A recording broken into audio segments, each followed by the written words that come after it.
let us start off the show by welcoming to the show from Mana and from Labour. It is Barb Edmonds. Barbara Edmonds, good evening to you.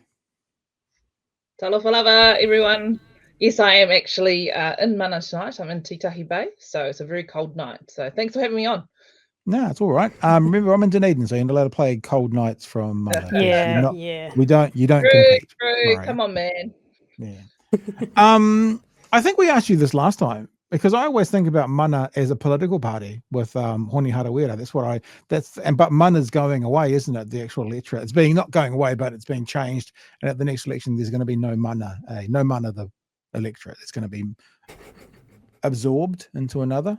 Hey, that's right. Yeah, we should know later this month the confirmed boundaries for the 26th election. So Mana, Oharu, and Otaki as electorates are all gone, and they get subsumed into two electorates, which is now Kapiti and Kinapiru.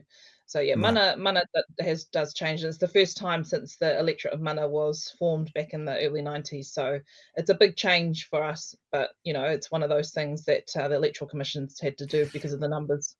And are you going to wait till you see the actual boundaries before you and your colleagues decide who's going to go where? Yeah, and we go through our normal selection process that we do before every election. So for every electorate, even if there's a standing MP, you've got to be selected and stuff like that. So we'll still go through that process. All right. Thanks for coming on tonight. Appreciate you giving us some time. We are talking numbers, and we've got a series of nerds we like to throw out there, and you're one of them, but we mean that in the nicest possible way.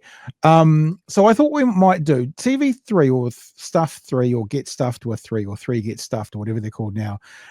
They had a slightly more, a bit of a quirky take on this. They kind of focused on the youth unemployment more so than the overall story. So there's more about what's happening with young people in this and less about listening to exactly what Nicola Willis said from her perch. Let's have a quick look at this and then we'll delve into the numbers. The job marketplace is incredibly competitive. Thinking about applying? Haere and apply.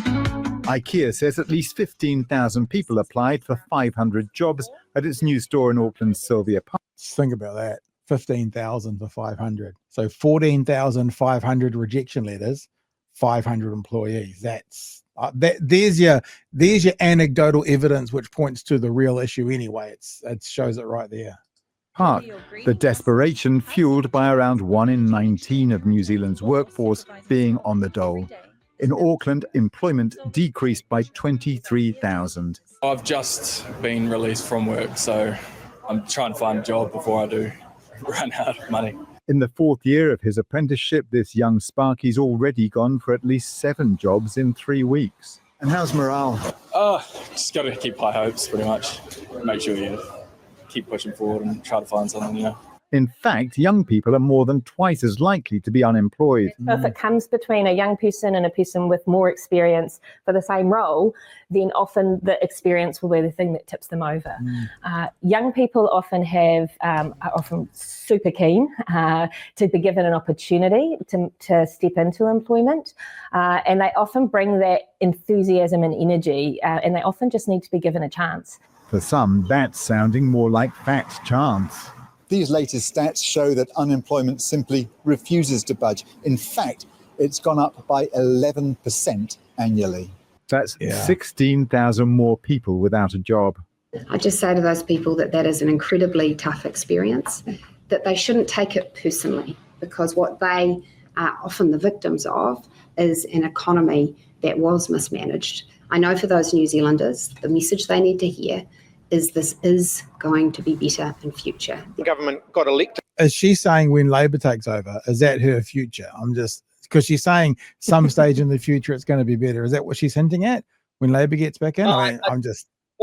If Labour gets back in, just don't take it personally, Nicola Willis. Yeah, very good, very good. They need to hear is this is going to be better in future. The government got elected on a platform that they were going to fix the economy, and clearly they've made things significantly worse.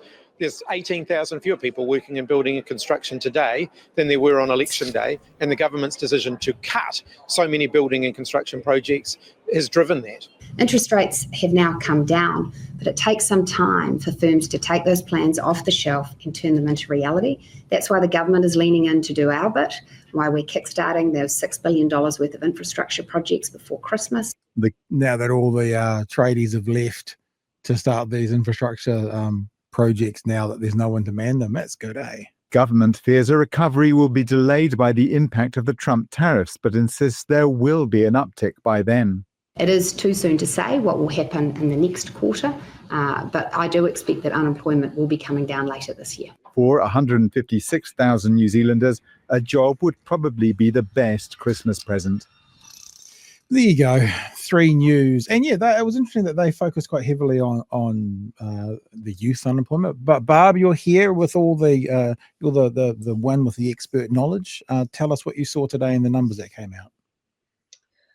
So, as much as I do want to talk about the numbers and I'll break them down, just we have to remember behind every number is a person. Yeah.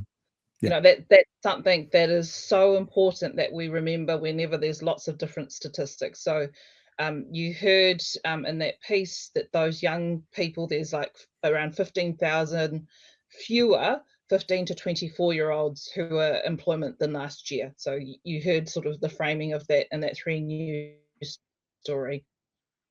Ultimately, unemployment has gone up. That's the major key line that you need to remember, because the number of it's increased to 5 in New Zealand, it's just gone up. That's the most easiest way to explain it. The figures as well for Māori and Pacific still don't look great. So if you think about the national average of 5.2%, Māori unemployment is at 10%, Pacific people unemployment is at 12.1%. Wow. So again, percentages, numbers, hundreds of thousands of people, 15,000 fewer for 15 to 24-year-olds. Again, it's all people that we're talking about. And so the key thing is unemployment has gone up. Christopher Luxon did promise that he would make things better. They have gotten worse. Their plan is not working. 160 odd thousand people, like you say, are people, not just an individual number. That's probably also, 100 to 150,000 households where life is going to be so much more difficult than maybe it was 12, 18, 24, 36 months ago. I just saw a chat go past. I didn't mark it, but it said Trump's tariffs reason for unemployment COVID, all Labor's fault. It's this idea of blaming external pressures now that they seem happy to do, but not giving any credit for external pressures. When it comes down to it, what do we attribute to those international pressures? Because look, I get you, there are some. That's what we've been saying all the way through. The only thing we don't do is allow this government to use the excuse they wouldn't let the last guys use. So that's where we put our line. But there are always going to be international pressures. Things like Trump's tariff and the dollar and what's happening internationally, how much is that impacting the numbers of unemployed today in New Zealand versus just the work of this government or lacking of that work? And so there's, as you say, there's always going to be global headwinds. When during our time it was COVID, and the government keeps referring to the tariffs. But when those times are tough, that's when the government should do and can do more to help provide well-paying jobs. So, for example, what they've done in the infrastructure and construction sector by pausing, cancelling and reviewing government projects, boom. That's why you see 18,000 less construction roles. That's why we see that young person on that 3 News who was an apprenticeship sparky. There is no pipeline for probably his firm or the firm he worked for to keep going, for work to keep going. These are all government decisions. When you pull a handbrake on billion-dollar projects, this is exactly what happens. And I know I've said this a number of times on the show, but it's very plain and simple economics. When the market is failing, that's when the government invests. And that's not what we've seen with this government. And they're continuing to cut the things that would help the economy move. Pink Chewie, do you want to jump? I did stop for a second when I saw your name. You want to jump in with any thoughts or questions? Too many questions, too many. So I was looking at some of the numbers because I was curious in all of the different things. And I learned about underemployment, which is even more fascinating because and all the little bits that go into underemployment, the umbrella, and you probably know this better than I do, but underemployment, including unemployed, including the potential workforce, your job seekers, and everything under that. That's at 12%. So yeah, so it is that seems way worse, right? Yeah. So what underemployment, or another technical word you'll hear a lot, is underutilization. So that effectively is like a broad measure of the spare capacity in the economy. So basically, it's people who want more hours but can't get the jobs or can't get the extra hours. So the numbers are at about 130,000 people. So the percentage that you've said, but it's 130,000 people. So again, there is people who want to work. It's not like they're on the couch and they're playing PlayStation all day, according to the government, or being lazy. They want to work, but there are no jobs for them. And as you saw with the IKEA opening up, 15,000 people applying for a small amount of jobs. Well, it's anecdotal. Well, actually, that's proof because it's from IKEA. But I'm hearing that every single day is huge amounts of applicants for a small amount of jobs. And that's why people go to Australia. And that's why they go to overseas, because the jobs prospects are there, lower unemployment, and you get higher wages.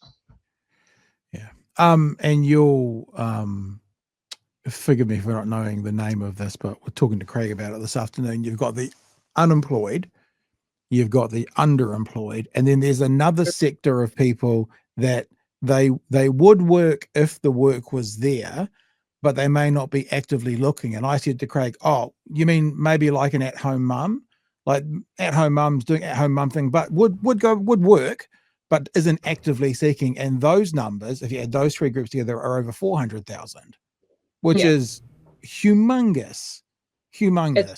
It's basically the size of Wellington. That's what it is, So you think about it, that's the size of Wellington. So it's broken that 400,000, which I've spoken to Craig. It's broken that for the first time in New Zealand's history. Not to be semantic, but because we know about numbers, does that mean it's the highest it's ever been per capita? Because is it the highest percentage? Because obviously we're not going to make 400,000 when you're a population of 3 million. You know what I mean? Does that mean it's still higher than it's ever been percentile way as well? So I don't exactly know whether it's the record, if that's the record that we've had. But the fact that it's broken it for the first time in New Zealand history, based on what Craig said, Craig's a pretty good source of this stuff. And so, and for him to have made that analysis, that's a pretty big, I know who I trust when it comes to numbers, and it's Craig Rennie over Nicola Willis. Yeah. And look, we're with you on that as well. We just know that when certain politicians come out and they cite numbers when the percentiles when the numbers, it's always good just to double check.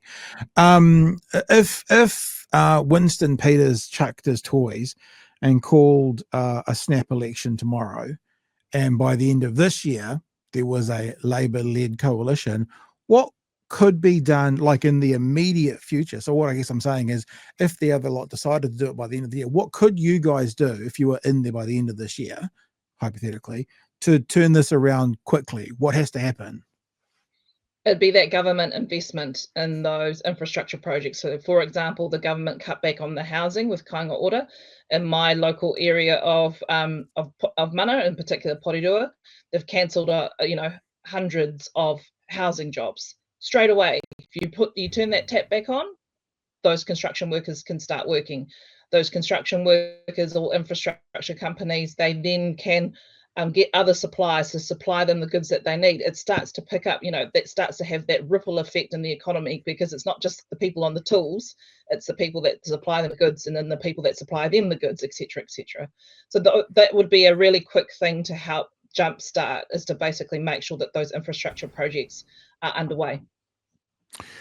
Could we turn that tap back on? I mean, when you've lost 18,000 tradies, would there be the people now here to turn those taps back on? And that's a really good question, because we've lost 18,000 construction sector roles, right? So that's a question that basically, if the hypothetical, as you say, if everything else falls and we have to come back into government, we need to move really quickly, because we need to stop that brain drain basically to overseas. You have to make it more attractive for builders to come back to New Zealand than stay on the Gold Coast.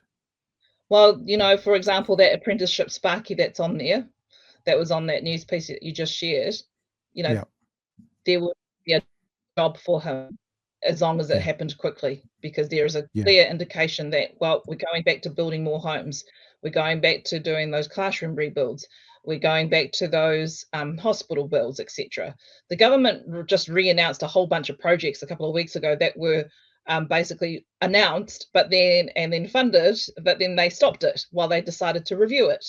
So, you know, it's a vicious cycle, but that's why when it comes to infrastructure, why we've taken the position that when we come in, that we're going to honour the contracts as much as possible, because we know that's what leads to losing workers.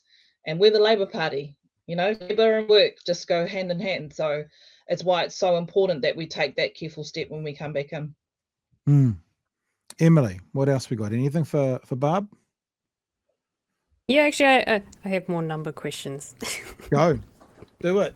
Okay, so I was looking, this is the labour market statistics snapshot. To be fair, this is the last quarters, but still quite significant. When we're talking about young people, the NEET rate, so that's not an employment or education, there's a total of 34,000 of them, 35,000 of them in the 15 to 19 bracket, for example. No, hang on, that's not the one I wanted to look at. Never mind. There was a stat that I was looking at, and it was something like in the last year was almost 3/4 of the number of the increase. So over 5 years, it was so many thousand, and about 2/3 of that was just from the last year, which seems kind of crazy. Is there any explanation other than the government sucks? That's the number one explanation. But the second explanation as well, as you say, it's NEET, so not an employment educational training, right? So if we take Pacific unemployment at 12.1%, there was a program called Tupu Aotearoa, and the government in the budget cut $22 million from that budget over the next 4 years. That particular program was to help NEETs, so Pacific people who are not in employment, education and training, to help them do CV skills, driver's license, partner them with local firms and companies to do sort of work experience, so that training element of it.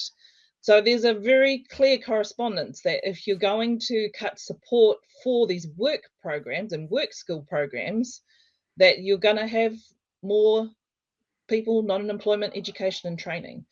It's also a sign of as well is that a lot of the opportunities such as apprenticeship boost, you know, when we had a lot of apprentices, we tried to boost that to help with particularly in the service industry and construction industry, you know, those numbers have been cut back significantly again. So it all comes down to decisions, and decisions made by people you know, on the 10th floor when they sit around in cabinet tables and make these decisions for budget. It all has a corresponding impact on people, and that's why we believe that their plan is not working. Christopher Luxon has made it worse, and the stats don't lie. Speaking of stats, I wasn't going crazy. Hey, why can't I put my thing on the screen? Oh, you got to take mine off. If you've got to hang on, look, see, I removed mine. Now you can do it. Sorry, Bob. there's nothing on there. Yeah. Hang on, get rid of that one. This is the one I was talking about. The total 86,000. The last year was plus 6,000. For the last 5 years, it was plus 8,000.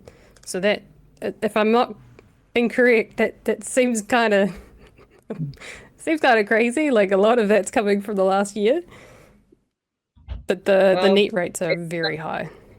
There's a lot of government investment that's been pulled from the economy, you know, and they've made that choice really clear, you know. So this is what happens when you promise things like tax cuts and you can't afford them, and you have to find savings elsewhere. Speaking of tax cuts, I think there is a very common conversation going on at the moment, because I think Chippy said that we'd know more by the end of this year. Wealth tax or capital gains tax? Anything to share with us on, you know, what's going to happen? You'll know more by the end of this year. Don't do that. No one's listening. It's just us three. Just be honest. I'm No sure one's no watching. one's listening. I know the We'll press stop the gallery cameras. You can tell us. too. Do you do you have a preference? Even if you don't tell us what it is there a preference? I'll tell you what I said the other night. I like the idea of CGT over wealth tax. CGT seems so much cleaner. It's like when you sell a property, it's good to go. Wealth tax, you might have someone in the same house for another 10 years who's retired that gets kind of a debt on a debt on a debt because they can't afford to pay it, so it gets paid back. So if you're speaking to Chippy, if you're around the table, tell him Pat says CGT, if anything. What do you reckon, Barbara? Is that a good idea, or would you go the other way? I'll tell Chippy that CGT. Any thoughts on what the Greens propose with the wealth tax, where it was if you can't afford it, you kind of pay it retrospectively? Any thoughts on that particular idea? You mean prospectively, so you pay it later, but over time. Yes. Yeah, pay yes. it. Yeah. I think with their policy, right, you got to look at, one, what are the unintended consequences? Two, when it's a tax, you got to look at who does the tax fall on, so tax incidents. Three, the administration of the new tax or of a change in the tax. That's a really key thing as well. So if you're going to make people that have, if the Greens, which is I understand their prospective tax for wealth tax, to Chippy's point, sorry, not Chippy, Pat's point, debt on debt on debt. So does interest and penalties apply to that? Because we have an interest and penalties regime for tax here in New Zealand. If you don't pay it on time, you get an interest and possible use of money interest, and you also get penalties depending on why you didn't pay it on time. So these little things, they're complex when it comes to tax, and there's a whole bunch of things you have to think about. But that's for any tax, not just a wealth tax. For a CGT. So that's what you're currently thinking about, is it? Those sorts of things.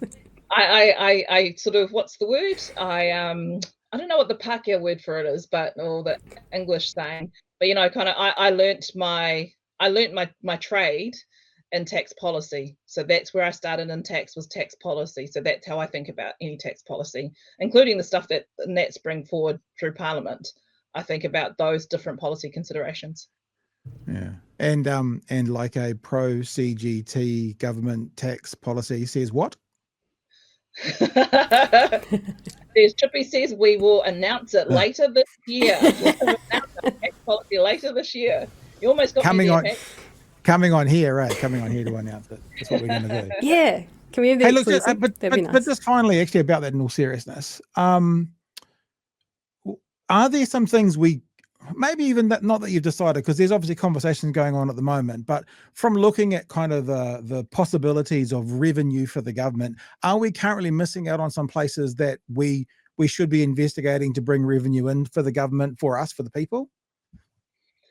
Like the digital services tax that they removed. Well, I mean, but we could say, CGT. We could say things like a CGT or a wealth tax without you telling us what you're doing. Like, there's some other areas that are obvious kind of flags that we should be talking about, which could generate more revenue for the country.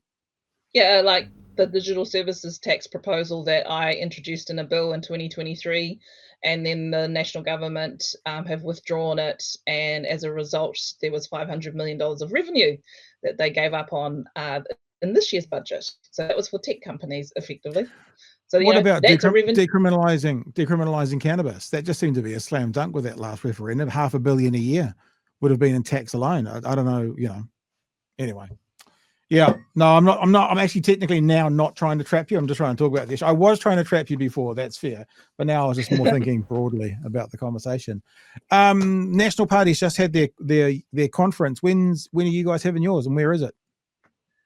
Usually it's at the end of the year. So normally we have it in November. We had last year in November in Christchurch. I think this year's in Auckland, but don't quote me on that one. That's one for our President Jill Day, but I'm pretty sure it's in Auckland this year. All right, might see you there. I won't. Oh yeah, I'm just saying it's apparently warmer in Auckland than Dunedin. I don't know. I don't. Those kind of rumours are filthy and disgusting, and I will not have a bar of it. Hey, Barb, thanks. Auckland's warmer than Wellington, and when I got home into Wellington today, it was warmer in Wellington than Auckland. Yeah. Hey, thanks for joining us. I appreciate you giving us some time. Obviously, we'll keep an eye on what's happening with the unemployment rate, and love to talk to you again super soon. Cool. Thank you, ka kite. All right, Barb. All the best.